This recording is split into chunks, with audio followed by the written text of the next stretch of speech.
बहुत ভাল লাগিছে আমার কুমারবাড়ি আমার মিনম কৃষ্টি দলক নিমন্ত্রণ করার কারণে আমি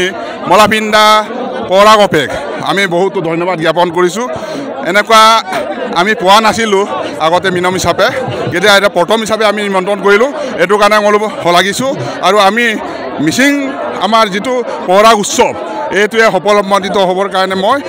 মানে ভগৱানৰ ওচৰত প্ৰাৰ্থনা জনাইছোঁ আমাৰতো এতিয়া আজি প্ৰথম দিন আমাৰ মুৰং ঘৰত মাংগলিক কাৰুকাৰ্য চলি আছে আমি ইয়াৰ গুমৰাগ নৃত্যৰ আমি ইয়াৰ মুখৰিত হৈ আছোঁ কিন্তু আমাৰ প্ৰধানকৈ উদ্দেশ্য হৈছে আমাৰ 5 দিনীয়া কাৰ্যসূচী বৰ্ণাঢ্য কাৰ্যসূচী এই 5 দিনত আমাৰ ইয়াৰ ইফালে গুমৰাগ নৃত্য চলি থাকিব ইফালে কোৱাই থাকিব আৰু মাংগলিক কাম চলি থাকিব।